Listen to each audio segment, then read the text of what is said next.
Hey there everybody, it's Mark Crilley. I'm back with another how to draw video. I've done a lot of videos over the years, but I have never done a video about how to draw a cat girl. So that's what we're going to be doing today. I'm going to start by setting up a kind of a grid pattern here. I'll do that all in time lapse, but then I'll come back and do the guidelines step by step. Alright, so we've got basically some crisscrossing lines here. The main thing to focus on is that we have two rectangular shapes here, fairly wide rectangular shapes, and those are going to help us place the various parts of this pose. I'm going to begin by drawing the torso. It's a female character in a cat-like pose, so we're going to put in her torso. Now we're looking at this from the side, and this is her torso, or kind of the line of her back. And note, just around this point is where the line is going to come back up, crossing just a little closer to this line than to the bottom line, to make her the bottom part of her abdomen kind of curving around into her thigh. And this line right here can be a perfect guideline, this vertical line here, for placing this one leg and the other line behind it to create that sort of vertical thigh that we have as part of the pose. Now I'm going to go ahead and use this line here to give us some sense of where the other line of the torso goes. And she's got one arm that's coming down like this. Like I said, I'm sort of looking at this from the side, sort of imagining her in a cat-like pose. And so her elbow more or less lies right upon this horizontal line here, and that can be another guideline that helps you get this into place.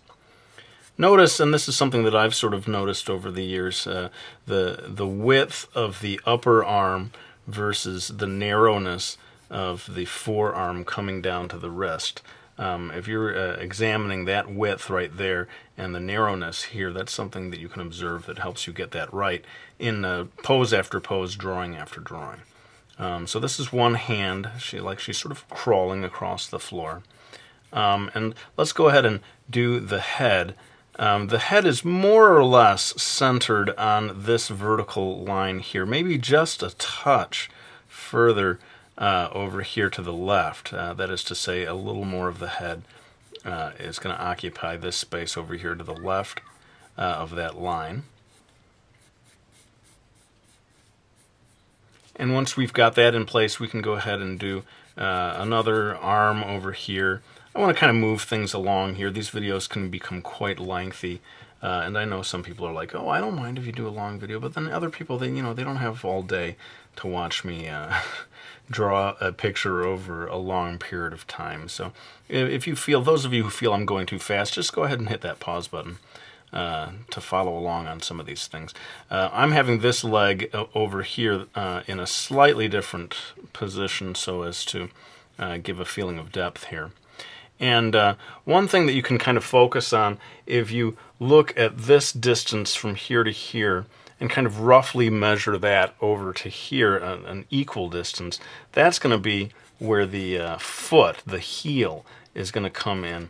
So let's go ahead and put a line here, the calf, curving over here until it reaches very close to that line I was just telling you about.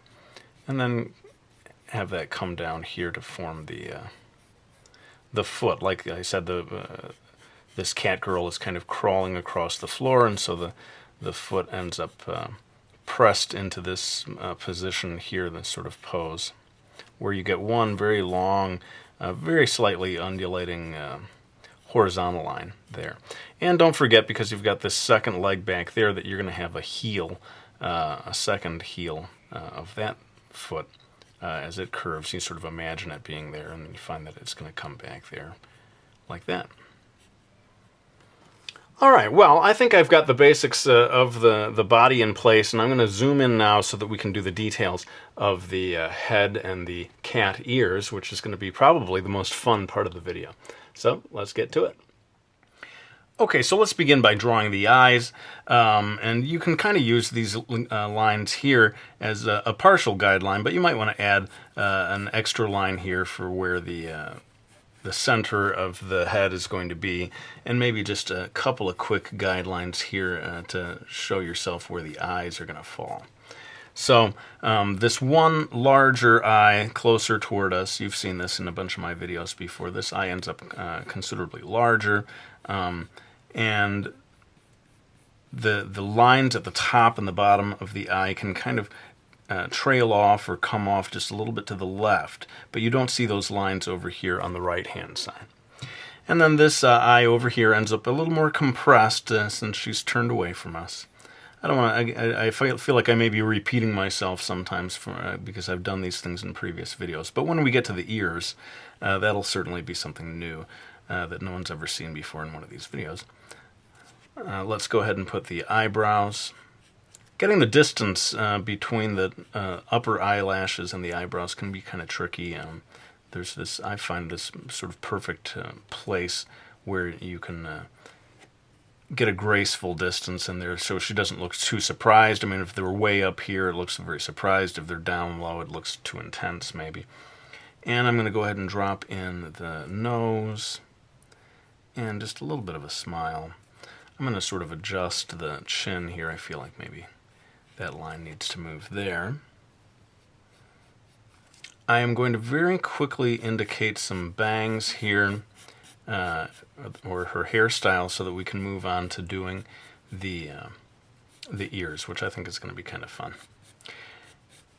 So I'm just sort of dashing this in here. As always, you have to remember with manga hairstyles that the top of the hair, the line at the top of the head, tends to float above the skull, suggesting this full-bodied haircut. I think in my early years of drawing manga, I wouldn't get that quite right, and so I pay extra attention to that now. And I'll just throw in a little strand of hair here. Have that one come down like that, maybe. And a little more in the back. And now we're ready to start doing the ears. Now, I've noticed your idea about a cat-like ear is maybe that it's going to be right up at the top of the head. I've seen that some manga artists really tend to put them way down here at the sides of the head. And if you like that style, study some of those artists and see how they do that. I'm going for something that's a little between those two extremes. So watch how I do this. The upper part of the cat ear is going to be more darkly shaded in. It curves up here, almost looks like a horn at this point.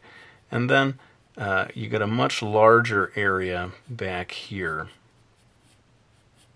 that creates our first cat ear. And I've noticed some artists will put just a little, like two little tufts at the tip there that suggest a certain furriness to that ear, or to the tip of the ear anyway. And rather than just leave this blank, most artists will indicate some sort of, or just drop in some lines here. They kind of finish that off. Give it a little more depth, maybe. Now this other ear that's on the other side of the head is going to be sort of like that we said with the eye. It gets a little bit compressed. It's not going to be the mirror image of that other eye. I always start with this top part.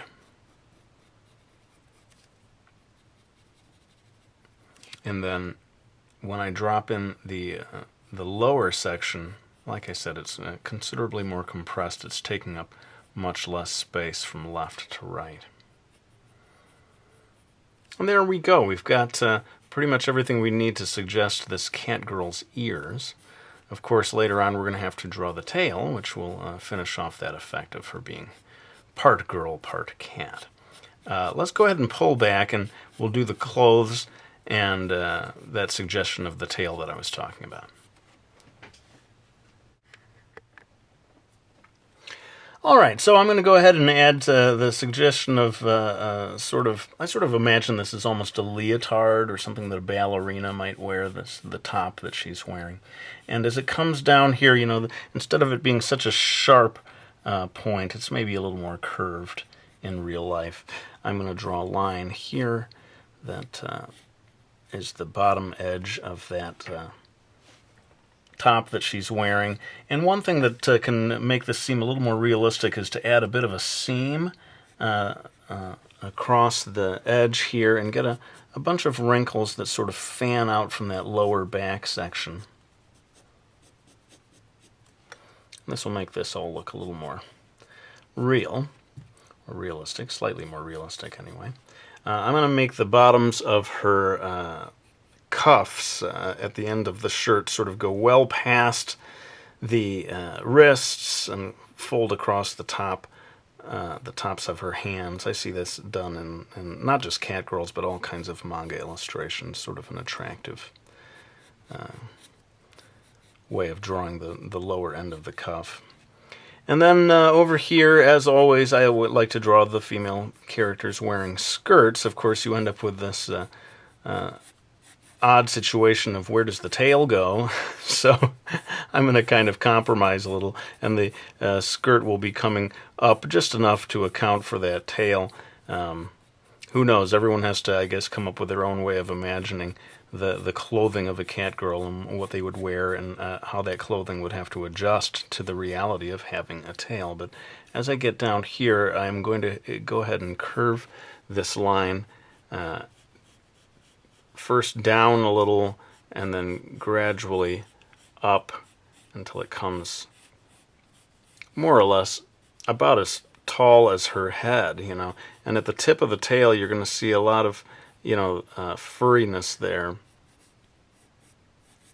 You don't have to. I mean, everyone comes up with their own ways of doing these things, but I sort of think it looks a little more attractive if we get just a little more indication of fur there at the tip. And then as it curves back down, it's very wide at the tip the way I do it, and then as it curves back down, it gets increasingly narrower until it comes back down towards the body. I am going to draw just a suggestion of socks. See, like she's got some sort of warm, thick socks on. And pretty much I feel like I've got everything where I need it to be now. To keep this video a reasonable length, I'm going to do the rest of this in time-lapse, but I am going to try to sort of zoom in and give you a good close look as I add the final line work. You know, it's been quite a long time since I mentioned the pencils that I use. I have one right here, the Prismacolor PC 935. It's a black colored pencil. People are always asking me, what is that pencil? I wish I had one of those pencils. I don't think it's like a magic pencil. It doesn't, you know, do amazing things all on its own, but it's a good permanent pencil that you can almost ink your lines with, and then when you go in to erase, those black lines will stick around. Okay, well, let's go ahead and get to that process, and I'll come back to do some final remarks.